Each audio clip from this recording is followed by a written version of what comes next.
సత్యం computers పేరు మళ్ళీ ఒకసారి మీడియా హెడ్లైన్స్ లో చోటు చేసుకుంది. నెట్ఫ్లిక్స్ ప్రసారం చేస్తున్న బ్యాడ్ బాయ్ బిలియనియర్స్ అనే వెబ్ సిరీస్ లో సత్యం రామలింగరాజు పై ఒక ఎపిసోడ్ ఉంది. దీన్ని ప్రసారం చేయొద్దు అంటూ రామలింగరాజు కోర్టుకు వెళ్లారు. 5 ఏళ్లు సాగిన ఈ కేసులో తీర్పు నెట్ఫ్లిక్స్ కి అనుకూలంగా వచ్చింది. దీంతో ఈ ఎపిసోడ్ ని ఇప్పుడు ప్రసారం చేస్తున్నారు. అసలు సత్యం కంప్యూటర్స్ కథ ఏమిటి? సత్యం కంప్యూటర్స్ ఒకప్పుడు ప్రతి తెలుగువాడు గర్వంగా చెప్పుకున్న పేరు. ఇప్పుడంటే ఇన్ఫోసిస్, విప్రో, టీసీఎస్, కాగ్నిజెంట్ అనే పేర్లు మారుమూల గ్రామాలకు కూడా తెలిసిపోయాయి. కానీ ఒకప్పుడు సాఫ్ట్వేర్ కంపెనీ అంటే తెలుగు వారికి సత్యం కంప్యూటర్స్ మాత్రమే గుర్తుకొచ్చేది. సత్యం కంప్యూటర్స్ మాత్రమే కాదు, అదే సంస్థ ప్రారంభించిన బైరాజు ఫౌండేషన్ గురించి కూడా ప్రజలు గొప్పగా చెప్పుకునేవారు. గ్రామాలను అభివృద్ధి చేయడం అంటే బైరాజు ఫౌండేషన్ చూసే నేర్చుకోవాలని ఎంతగా పేరు తెచ్చుకున్నారు. ఇంత మంచి సంస్థను చంద్రబాబు ఎంతో ప్రోత్సహించారు. అమెరికా అధ్యక్షుడు బిల్ క్లింటన్ హైదరాబాద్ వచ్చినప్పుడు చంద్రబాబు సత్యం రామలింగరాజు గారిని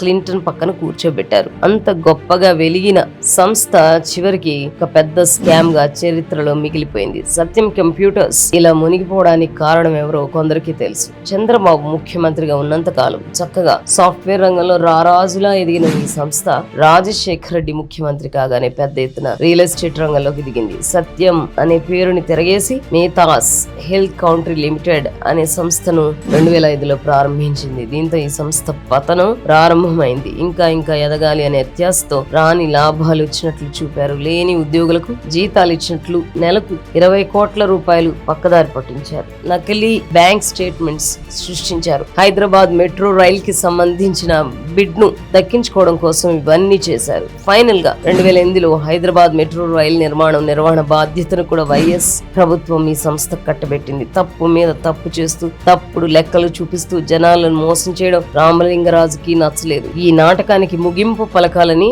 ఆయనే నిర్ణయించుకున్నారు. చివరికి 2009 జనవరి 7న రామలింగరాజు తన తప్పులను బయటపెట్టి పశ్చాత్తాపం వ్యక్తం చేశారు. ఆ తర్వాత ఆయనకు జైలు శిక్ష పడింది. సత్యం కంప్యూటర్స్ ని టెక్ మహీంద్రాలో విలీనం చేశారు. అత్యాశ, తప్పుడు స్నేహం, తప్పు చేయమని ప్రోత్సహించే రాజకీయ నాయకత్వం అన్ని కలిసి ఒక గొప్ప సంస్థను కాలగర్భంలో కలిపేశాయి. సత్యం రామలింగరాజును చంద్రబాబు బిల్ క్లింటన్ పక్కన కూర్చోబెడితే ఆ తర్వాత వచ్చిన రాజశేఖర రెడ్డి ప్రభుత్వ స్నేహంతో ఆయన చేసిన తప్పులు చంచల్ కూడా జైల్లో కూర్చోబెట్టాయి. Please subscribe to Leo News for more videos.